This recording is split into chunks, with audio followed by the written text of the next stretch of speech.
Welcome back to our channel. അപ്പോൾ നമുക്ക് റംദാനൊക്കെ ആയതുകൊണ്ട് തന്നെ നമുക്കൊരു കട്ട്ലറ്റ് റെഡിയാക്കി എടുക്കാം. നമ്മളധികം എണ്ണയിലൊന്നും മുക്കി പൊരിക്കാതെ ഇത് ഷാലോ ഫ്രൈ ചെയ്തിട്ടാണ് ഈ ഒരു കട്ട്ലറ്റ് റെഡിയാക്കി എടുക്കുന്നത് കേട്ടോ. ഇനിയിപ്പോൾ എത്രയ്ക്ക് സ്പെഷ്യൽ വെറൈറ്റി സ്നാക്സുകളൊക്കെ വന്നാലും ഈ ഒരു കട്ട്ലറ്റിൻ്റെയും അതുപോലെ തന്നെ സമൂസയുടെ ഒന്നും മൊഞ്ചൊന്നും അങ്ങനെ പോയി പോകില്ല അല്ലേ. അപ്പോൾ നമുക്ക് പെട്ടെന്ന് റെഡിയാക്കി എടുക്കാം. ഇത് ചിക്കനും അതുപോലെ തന്നെ ക്യാരറ്റും കിഴങ്ങും എല്ലാം കൂടെ ഞാനൊന്ന് ആവിയേറ്റെടുക്കുന്നുണ്ട്. എല്ലാം കൂടെ ഒരുമിച്ചാണ് കേട്ടോ കുക്കറിൽ വേവിച്ചെടുക്കുന്നത്. അപ്പോൾ അതുകൊണ്ട് തന്നെ കിഴങ്ങും അതുപോലെ തന്നെ ക്യാരറ്റൊക്കെ നന്നായിട്ടൊന്ന് ക്ലീൻ ആക്കി എടുക്കണം. നമ്മൾ ചിക്കൻ്റെ കൂടി ഇട്ട് വേവിക്കുന്നതല്ലേ. അപ്പോൾ കുറച്ച് ഉപ്പ് മാത്രം ചേർത്തിട്ട് ഞാനൊന്ന് വേവിച്ചെടുക്കുന്നുണ്ട്. പിന്നെ നമുക്ക് വേണ്ട ബ്രെഡ് ക്രംസ് ആണല്ലോ. അപ്പോൾ ബ്രെഡ് ക്രംസ് നമുക്ക് വീട്ടിൽ തന്നെ തയ്യാറാക്കിയെടുക്കാൻ ബ്രെഡൊന്ന് പൊടിച്ചെടുക്കുന്നുണ്ട്. അപ്പോൾ ബ്രെഡിനൊരു ചെറിയ നനവ് ഉണ്ടാവുമല്ലോ, ആ ഒരു നനവ് മാറ്റിയെടുക്കാൻ വേണ്ടിയിട്ട് നമ്മളൊന്ന് ചൂടാക്കി എടുക്കുന്നുണ്ട്.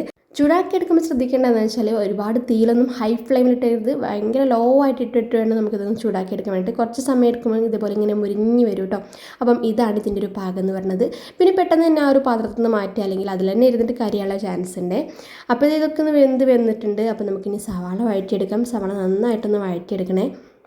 പിന്നെ നമ്മൾ വേവിച്ചെടുത്തിട്ടുള്ള ആ ഒരു പൊട്ടറ്റോയും അതുപോലെ തന്നെ കിഴങ്ങും എല്ലാം കൂടെ നമ്മളൊന്ന് സ്മാഷ് ചെയ്തിട്ട് ഒന്ന് പൊടിച്ച് ഒന്ന് എടുക്കുന്നുണ്ട്. അപ്പോൾ അതും കൂടെ ചേർക്കുന്നുണ്ട്. പിന്നെ ചിക്കൻ നമ്മൾ ഒന്ന് മിക്സർ ഗ്രൈൻഡറിൽ ഒന്ന് പൊടിച്ചെടുക്കുകയാണ് ചെയ്യുന്നത്. അങ്ങനെ ഒരു കൂട്ടിലേക്ക് നമ്മുടെ ചിക്കനും കൂടി തട്ടി കൊടുക്കാം. പിന്നെ നമുക്ക് ആവശ്യത്തിനുള്ള മസാലയും കൂടി ചേർത്ത് കൊടുക്കണേ. ഒരുപാട് മസാലകളൊന്നുമില്ല, കുറച്ച് മഞ്ഞൾപ്പൊടിയും എരിവിന് ആവശ്യത്തിന് കുറച്ച് മുളക് പൊടിയും അതുപോലെ തന്നെ ഉപ്പ് മാത്രം ചേർത്ത് കൊടുത്തിട്ടാണ് ഈ ഒരു മസാല നമ്മൾ തയ്യാറാക്കിയെടുക്കുന്നത്. ഒന്ന് ചൂടാക്കിയെടുത്താലും നമ്മുടെ ഈ ഒരു മസാല റെഡിയാക്കിയെടുത്ത് ഇതൊന്ന് തണുക്കാൻ വേണ്ടി മാറ്റിയേക്കാം. പിന്നെ വീട്ടിൽ നമ്മൾ കട്ട്ലറ്റ് ഉണ്ടാകുമ്പം എപ്പോഴും ചൂസ് ചെയ്യുന്നത് ഇതേപോലെ എന്തെങ്കിലും ഒരു കുപ്പീൻ്റെ കടപ്പാണ് കേട്ടോ. ഇപ്പോൾ പുതിയതായിട്ട് നമ്മൾ ആ ഒരു കട്ട്ലറ്റ് തയ്യാറാക്കിയെടുക്കാനുള്ളൊരു ഉപകരണമൊക്കെ നമ്മുടെ വിപണിയിലുണ്ട്, അങ്ങനെ ഒരു പാത്രമൊക്കെ ഉണ്ട്. എന്നാലും നമുക്ക് ഇതുപോലെ ഇങ്ങനെ ഒരു കുപ്പിയുടെ അടപ്പ് മതി. നമുക്ക് ആവശ്യത്തിന് വലുപ്പമുള്ള ഒരു കുപ്പിയുടെ അടപ്പ് എടുക്കുക, അതിൽ കുറച്ച് എണ്ണ പുരട്ടി കൊടുത്താൽ ഇതുപോലെ മസാലയും തട്ടിയിട്ട് നമുക്ക് ഈ ഒരു ഷേപ്പിൽ തയ്യാറാക്കിയെടുക്കാം. ഇനിയിപ്പോൾ എല്ലാവർക്കും അറിയണ്ടാവും, ഒന്നല്ലെങ്കിൽ നമുക്ക് മുട്ടയുടെ ആ ഒരു ബാറ്ററിൽ മുക്കാം, അല്ലെങ്കിൽ ഇതിപ്പോൾ ഇതുപോലെ മൈദയുടെ ബാറ്റർ ആയാലും മതി കേട്ടോ. എന്നിട്ട് നമ്മൾ നേരത്തെ തയ്യാറാക്കിയെടുത്തിട്ടുള്ള ആ ഒരു ബ്രെഡ് ക്രംസിൽ ഓരോന്നിങ്ങനെ ഇട്ട് കൊടുക്കുക. അപ്പം ആദ്യം നമ്മളിങ്ങനെ ഇട്ട് കൊടുത്തിട്ട് ആ ഒരു ബ്രെഡ് ക്രംസ് കോട്ട് ചെയ്യാനാവും ഒന്നും കൂടെ നമുക്ക് നല്ലത്. അതിൽ കയ്യിലൊക്കെ ഇങ്ങനെ പറ്റി പിടിച്ചിട്ട് ആകെ ഒരു വൃത്തികേടായി പോകും. അപ്പോൾ അങ്ങനെ എല്ലാം കൂടെ ഈ ഒരു രീതിയിൽ നമ്മൾ മൈദയിലോ അല്ലെങ്കിൽ മുട്ടയിലോ മുക്കിയെടുത്തിട്ട് ഇതുപോലെ തയ്യാറാക്കിയെടുക്കുക. എന്നിട്ട് ഓരോന്നും ഇങ്ങനെ നന്നായിട്ട് ആ ഒരു ബ്രെഡ് ക്രംസിൻ്റെ കോട്ടിലൊന്ന് മുക്കിയെടുക്കുക. ഈ ഒരു സൈഡിലൊക്കെ നന്നായിട്ട് നമ്മുടെ ആ ഒരു കോട്ടിങ് ഉണ്ടായിരിക്കണം കേട്ടോ, അല്ലെങ്കിൽ നന്നായിട്ട് പൊട്ടിപ്പോകാനുള്ളൊരു ചാൻസ് ഉണ്ട്. അപ്പോൾ ഇതേപോലെ ഇങ്ങനെ എല്ലാം കൂടെ നമ്മൾ മാറ്റി വെക്കുക. പിന്നെ നിങ്ങൾക്ക് സമയം ഉണ്ടെന്നുണ്ടെങ്കിൽ ഒരു അരമണിക്കൂറോ 1 മണിക്കൂറൊക്കെ ഒന്ന് ഫ്രിഡ്ജിൽ വെക്കുന്നത്, ഒന്ന് ഫ്രീസ് ചെയ്തെടുക്കുന്നത് നല്ലതാണ്.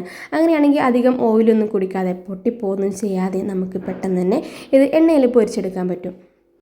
അപ്പോൾ ഇതെല്ലാം ഇതേപോലെ ഞാൻ നന്നായിട്ട് കോട്ട് ചെയ്തെടുത്തിട്ടുണ്ട്. എന്നിട്ടൊരു 1 അവർ നമ്മൾ ഫ്രിഡ്ജിൽ വെച്ചിട്ടുണ്ട് കേട്ടോ. ഇനി ഫ്രിഡ്ജിൽ വെക്കാൻ സമയമില്ലാത്തവർക്ക് ഡയറക്റ്റ് പൊരിച്ചെടുക്കാം, കുഴപ്പമൊന്നുമില്ല.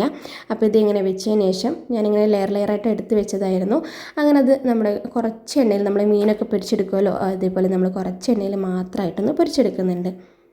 അപ്പോൾ നോർമൽ കട്ട്ലറ്റിൻ്റെ ടേസ്റ്റൊക്കെ ഉണ്ടാവുമോ എന്ന് ചോദിക്കുന്നവർക്കായിട്ട് സംഭവം ഒരേ മസാലയാണ്, ഫില്ലിംഗ് ഒക്കെ സെയിം ആണ്. അതുകൊണ്ട് അത്ര ടേസ്റ്റിൽ വ്യത്യാസമൊന്നുമില്ല. പിന്നെ കുറച്ചും കൂടെ നമുക്ക് ഹെൽത്തി ആകും. പിന്നെ എണ്ണയിൽ ഇങ്ങനെ മുക്കി പൊരിച്ചിരിക്കുന്ന ഒരു ടേസ്റ്റ് നിങ്ങൾക്കൊക്കെ കിട്ടില്ല എന്നുണ്ടെങ്കിൽ നിങ്ങൾ എണ്ണയിൽ മുക്കി പൊരിച്ചോളൂ, കുഴപ്പമൊന്നുമില്ല. ഞാൻ അധികം കട്ട്ലറ്റ് ഉണ്ടാക്കുമ്പോൾ ഈ ഒരു രീതിയിലാണ് നമ്മൾ ചൂസ് ചെയ്യാറുള്ളത് കേട്ടോ. അപ്പം ഇങ്ങനെ ട്രൈ ചെയ്യുന്നവർക്ക് ഇങ്ങനെ ട്രൈ ചെയ്യാം. അതല്ല ഇനി എണ്ണയിൽ മുക്കിയിട്ട് തന്നെ പൊരിക്കാൻ നിർബന്ധമുള്ളവർക്കാണെങ്കിൽ അങ്ങനെ ട്രൈ ചെയ്യാം കേട്ടോ. അപ്പം എങ്ങനെയായാലും നമ്മുടെ കട്ട്ലറ്റ് അടിപൊളിയാണ്. കാണാൻ കുറച്ച് ചിലപ്പോൾ ലുക്ക് കുറയും, നമ്മൾ എണ്ണയിലൊന്നും മുക്കി പൊരിച്ചിട്ടില്ലല്ലോ, കുറച്ച് ഡ്രൈ ആയിട്ടൊക്കെ തോന്നും. പക്ഷേ ടേസ്റ്റ് വൈസ് എല്ലാം അടിപൊളിയാണ് കേട്ടോ. സംഭവം സെറ്റാണ്, എനിക്ക് ഭയങ്കര ഇഷ്ടമാണ്. അപ്പോൾ ഇനി ഒട്ടും വൈകേണ്ട, ഈ ഒരു രീതിയിൽ നിങ്ങളൊന്ന് കട്ട്ലറ്റ് ട്രൈ ചെയ്ത് നോക്കുക. കട്ട്ലറ്റ് നമ്മളെപ്പോഴും വീട്ടിലൊക്കെ ട്രൈ ചെയ്യുന്നവർ തന്നെ ആയിരിക്കും, എന്നാലും ഈ ഒരു രീതിയിലല്ല എന്നുണ്ടെങ്കിൽ നിങ്ങളൊന്ന് ട്രൈ ചെയ്ത് നോക്കിയിട്ട് അഭിപ്രായം ഫീഡ്ബാക്ക് ഇടയ്ക്ക് മറക്കല്ലേ. അപ്പോൾ വീഡിയോ ഇഷ്ടമായ ഒന്ന് വീഡിയോ ലൈക്ക് ചെയ്യാനും ചാനൽ സബ്സ്ക്രൈബ് ചെയ്യാത്തവരാണെങ്കിൽ ഒന്ന് സബ്സ്ക്രൈബ് ചെയ്യാനും മറക്കല്ലേ. വീണ്ടും മറ്റൊരു വീഡിയോ ആയിട്ട് വരാം. Okay bye. അപ്പോൾ നമുക്ക് സെയോൻ്റെ ഒരു റിവ്യൂ കൂടെ കേട്ടിട്ട് വീഡിയോ വൈൻഡപ്പ് ചെയ്യാം. Okay bye.